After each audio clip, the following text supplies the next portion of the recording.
Welcome to 12 Bikes. Guys, pag-usapan natin ang brand na SDG.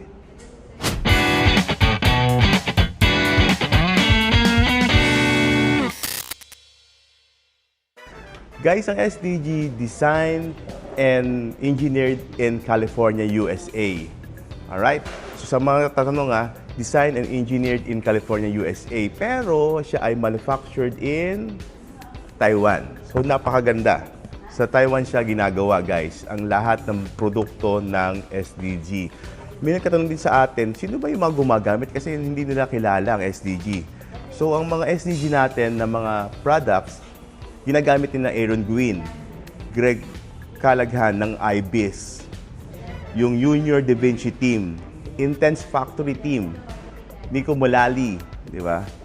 Yung Cube Global Squad, Whitey Mob, Dakota Norton.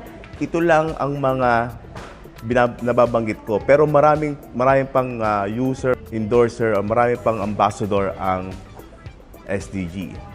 Siyempre, sumikat si SDG sa saddle. Okay. Ito yung bagong saddle nila, yung Bel Air version 3. Okay? Diba?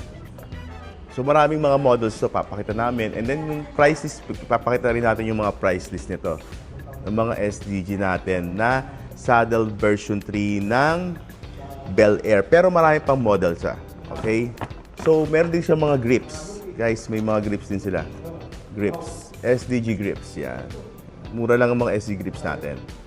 Yan. Siyempre, isa rin sila sa mga sumikat ngayon is yung SDG na Telis version 2 na to, guys. Ito yung dropper post nila. Okay, dropper post nila. So, ang maganda sa dropper post ng Telis, meron silang size 27.2, 30.9, 31.6, at yun ang mahirap hanapin din. Guys, yung 34.9.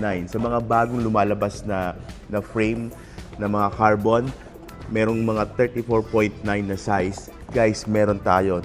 Actually, this one is 30.9 size to. So, meron ding 120 travel, may 150, may 170 travel to. Ang maganda rin dito, pwede mo siyang gawing upgrade. Kasi pag in-upgrade mo siya, pwedeng itong mismong dropper post lang ang bibili mo. Hindi ka na bibili ng mga cables, ng mga remote niya. Kasi separate na siyang nabibili ngayon. Okay? Kaya kung meron kang ginagamit na mga mechanical type na dropper post, gusto mo lang i-upgrade siya sa SDG, pwede mo nang gamitin yung mga luma mo. Pero kung gusto mo talagang purist ka, no? So may cable, okay? And meron din siyang nabibiling separate na remote na SDG. So yan, guys. So alam nyo na ngayon, si SDG is made in Taiwan but designed and manufactured in California, USA. So sikat din ang gumagamit na SDG products. So yan, guys. Abang-abang lang kayo sa mga post ng SDG namin at dahil itong lahat kasi ang mga SDG products natin ay naka-markdown tayo. Yun lang, guys. Thank you.